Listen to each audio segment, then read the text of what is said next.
नमस्कार दोस्तों, स्वागत करता हूं आप सभी का आपके अपने YouTube चैनल वीसी एजुकेशन में। तो दोस्तों, आज हम दिनांक 12 नवंबर 2022 के करंट अफेयर्स के बारे में पढ़ेंगे कि 12 तारीख को इस दुनिया में, इस धरती पर, इस राष्ट्र में क्या हुआ क्या नहीं हुआ। दोस्तों, अगर आपको डेली करंट अफेयर्स के नोट्स इसी प्रकार से चाहिए, आप जल्दी से चैनल को सब्सक्राइब करें, ज़्यादा से ज़्यादा शेयर करें और लाइक करें। इस वीडियो के PDF के लिए VC education app play store से डाउनलोड करें तथा फ्री करंट अफेयर्स के वीडियो और PDF प्राप्त करें। अब हम बात करते हैं आज के पहले प्रश्न की। हाल ही में भारतीय सेना ने किस राज्य में वालोंग मेले का आयोजन किया है? हाल ही में भारतीय सेना ने किस राज्य में वालोंग मेले का आयोजन किया है? किस राज्य में किया है? अरुणाचल प्रदेश में। कहाँ पे? अरुणाचल प्रदेश में। तो दोस्तों, जब अरुणाचल प्रदेश की बात आ गई है तो इसके बारे में हम कुछ सामान्य जानकारी भी प्राप्त कर लेते हैं। जैसे कि अरुणाचल प्रदेश की कैपिटल, अरुणाचल प्रदेश की राजधानी क्या है? ईटानगर। क्या है? ईटानगर।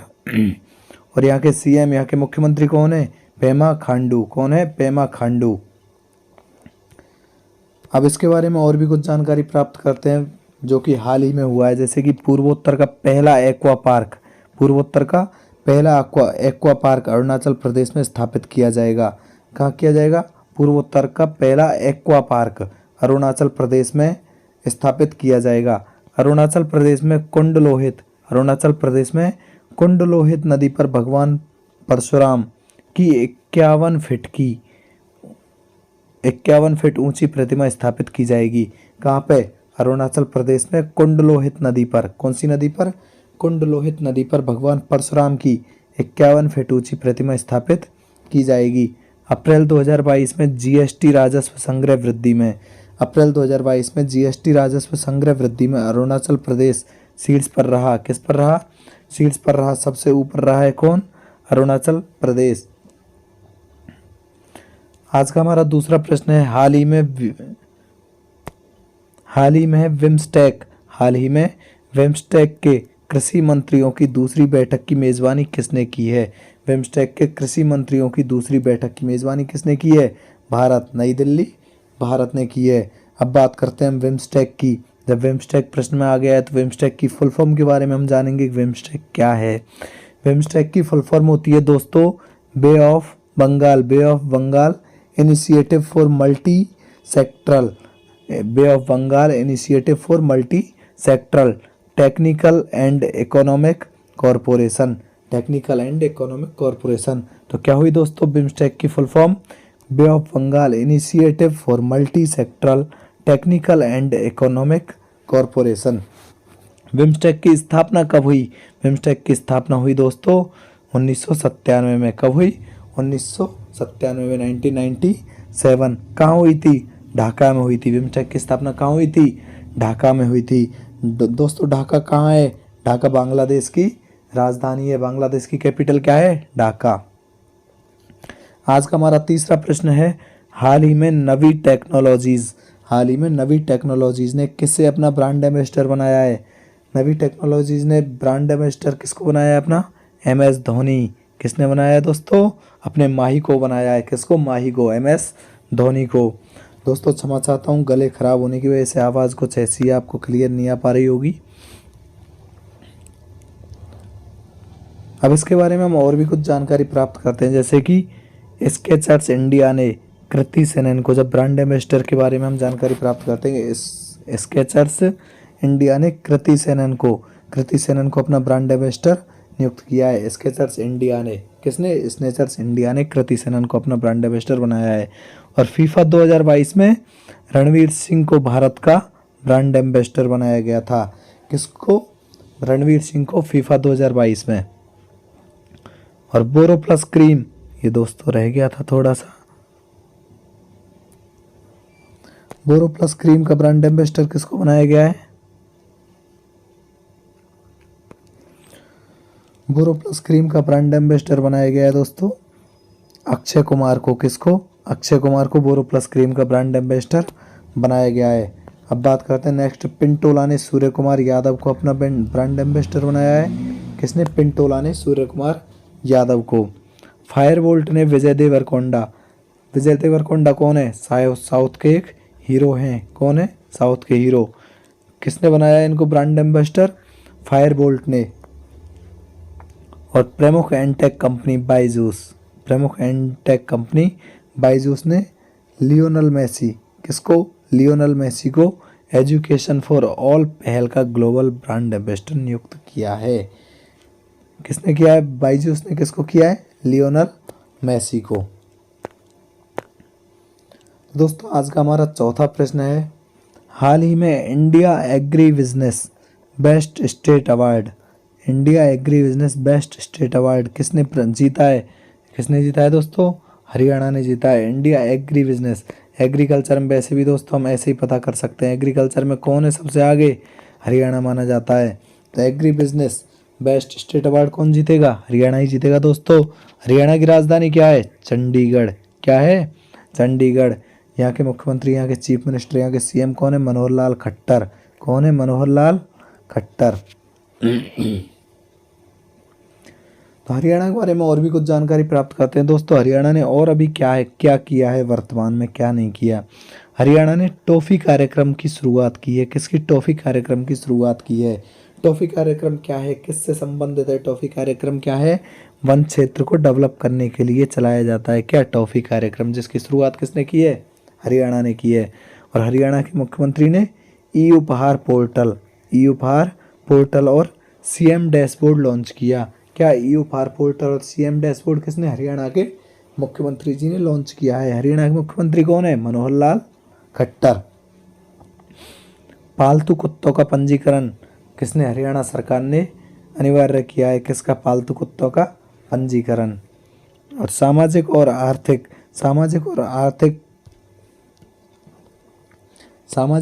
और राजनीतिक न्याय में हरियाणा सर्वश्रेष्ठ है। क्या? सामाजिक, आर्थिक और राजनीतिक न्याय में, एक तरीके से न्याय व्यवस्था में हरियाणा सर्वश्रेष्ठ है। आज का हमारा अगला प्रश्न है, हाल ही में हिमाचल प्रदेश में दुनिया का सबसे ऊंचा मतदान केंद्र कौन सा बना है? सबसे ऊंचा मतदान केंद्र टसीगंग बना है। दुनिया का सबसे ऊंचा मतदान केंद्र हिमाचल प्रदेश में टसीगंग बना है। इसके बारे में और भी जब मतदान की बात आ गई है, कि मतदान केंद्र की बात आ गई है, तो मतदाताओं के बारे में, वोटों के बारे में और भी हम करंट अफेयर से संबंधित जानकारी प्राप्त कर लेते हैं। तो दोस्तों स्वतंत्र भारत के सबसे बुजुर्ग मतदाता कौन है? श्यामचरण नेगी। कौन है? श्यामचरण नेगी ने हिमाचल प्रदेश में मतदान किया और उनका निधन हो गया। अभी हाल ही में उनका निधन हुआ है। कितने वर्ष की उम्र में उनका निधन हुआ है? 106 वर्ष की उम्र में उनका निधन हो गया है। कौन थे? श्यामचरण नेगी। तो दोस्तों आज का हमारा अगला प्रश्न है, हाल ही में किसने मिडिल ईस्ट ग्रीन इनिशिएटिव के लिए $2.5 अरब की प्रतिबद्धता जताई है? किसने जताई है? सऊदी अरब ने जताई है दोस्तों। किसने जताई है? सऊदी अरब ने। हाल ही में किसने मिडिल ईस्ट ग्रीन इनिशिएटिव के लिए $2.5 अरब की प्रतिबद्धता किसने? सऊदी अरब ने जताई है। आज का हमारा अगला प्रश्न है, हाल ही में IMF किस देश को आर्थिक संकट से निपटने के लिए $4.5 बिलियन तो दोस्तों हाल ही में IMF किस देश को आर्थिक संकट से निपटने के लिए $4.5 बिलियन का ऋण प्रदान करेगा? बांग्लादेश को प्रदान करेगा। बांग्लादेश के बारे में अभी थोड़ी देर पहले ही मैंने आपको सामान्य जानकारी दी थी। बांग्लादेश की राजधानी क्या है? ढाका। ढाका है दोस्तों बांग्लादेश की राजधानी। और यहाँ की करेंसी क्या है? यहाँ की करेंसी है टका। करेंसी टका है। और यहाँ के प्रधानमंत्री कौन है? शेख हसीना। कौन है? शेख हसीना यहाँ की प्राइम मिनिस्टर हैं। वैश्विक युवा जलवायु शिखर सम्मेलन शुरू होगा, कहाँ पे होगा? बांग्लादेश में। वैश्विक युवा जलवायु शिखर सम्मेलन। बांग्लादेश के खिलाड़ी तमीम इकबाल ने T20 इंटरनेशनल क्रिकेट से संन्यास लेने की घोषणा की है। कहाँ के थे? बांग्लादेश के तमीम इकबाल ने संन्यास लेने की घोषणा की है। बांग्लादेश के क्रिकेटर रूबल हुसैन ने टेस्ट क्रिकेट से संन्यास की घोषणा की है। किसने? रूबल हुसैन ने। बांग्लादेश के क्रिकेटर हैं रूबल हुसैन, उन्होंने टेस्ट क्रिकेट से संन्यास की घोषणा की है।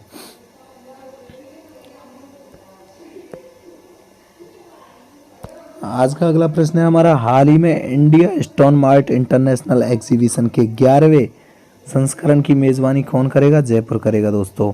किसकी? हाल ही में India stone mart international exhibition के 11वें संस्करण की मेजबानी कौन करेगा?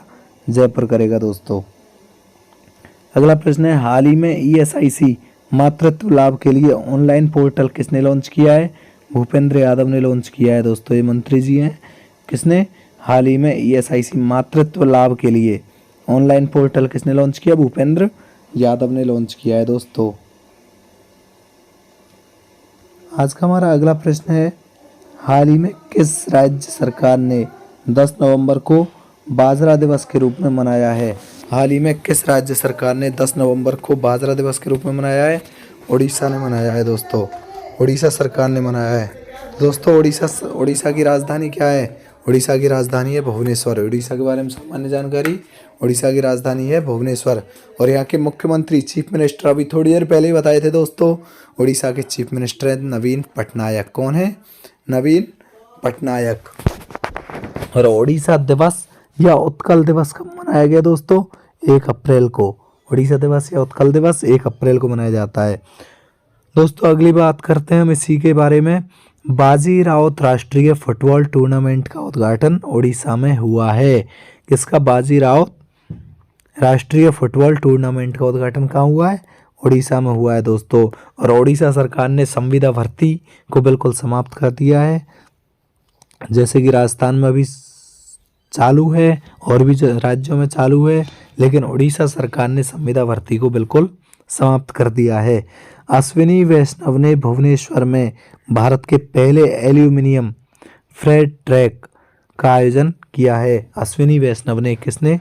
अश्विनी वैष्णव ने भुवनेश्वर में भारत के पहले एल्यूमिनियम फ्रेट ट्रैक का आयोजन किया है। आपदाओं से निपटने के लिए उड़ीसा आपदा प्रबंधन योद्धा तैयार करेगा। क्या? आपदाओं से निपटने के लिए उड़ीसा आपदा प्रबंधन योद्धा तैयार करेगा। कौन करेगा? उड़ीसा सरकार करेगी। उड़ीसा के मुख्यमंत्री ने किसानों के लिए पहला कृषि क्रेडिट पोर्टल सफल लॉन्च किया है। क्या? पहला कृषि क्रेडिट पोर्टल सफल लॉन्च किया है। किसने? उड़ीसा के मुख्यमंत्री ने। बच्चों के अनुकूल पुलिस थानों की घोषणा किसने की है? उड़ीसा सरकार ने की है। बच्चों के अनुकूल पुलिस थानों की घोषणा उड़ीसा सरकार ने की है दोस्तों। आज का हमारा नेक्स्ट क्वेश्चन है, हाल ही में किस बैंक ने एमएसएमई के लिए मर्चेंट वन अकाउंट लॉन्च किया है? किस बैंक ने किया है दोस्तों? कोटक महिंद्रा बैंक ने। किसने? कोटक महिंद्रा बैंक ने एमएसएमई के लिए मर्चेंट वन अकाउंट लॉन्च किया है। अब बात करते हैं हम कोटक महिंद्रा बैंक की। कोटक महिंद्रा बैंक की स्थापना कब हुई? 1985 में हुई थी दोस्तों। कब हुई थी? 1985 में हुई थी। और इसका मुख्यालय कहाँ है? इसका मुख्यालय है मुंबई में। अब जब एमएसएमई का नाम आ ही गया है तो दोस्तों हमें ये जानकारी होनी चाहिए कि एमएसएमई की फुल फॉर्म क्या होती है। एमएसएमई क्या है? एमएसएमई की फुल फॉर्म होती है दोस्तों ministry of micro small and medium enterprises. Micro small and medium enterprises. MSME दोस्तों लघु उद्योगों से संबंधित है। एमएसएमई किससे संबंधित है? लघु उद्योगों से संबंधित है। इसमें सरकार कुछ पैसों का, कुछ लोन का प्रबंध करवाती है। हाल ही में अरुणा मिलर किस अमेरिकी राज्य की उपराज्यपाल का पद संभालने वाली पहली भारतीय अमेरिकी बनी है? कौन से राज्य की? मैरीलैंड।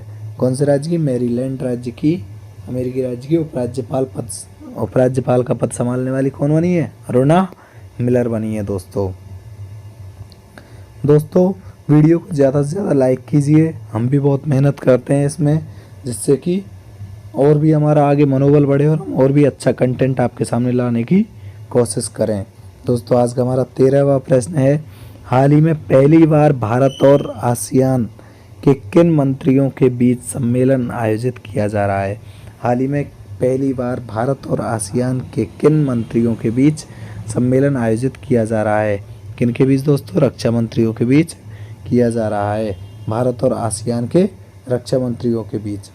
दोस्तों आज का अगला प्रश्न है, हाल ही में किसने टेनिस खिलाड़ी ने 2022 पुरुष एकल पेरिस मास्टर्स खिताब जीता है? किसने जीता है दोस्तों?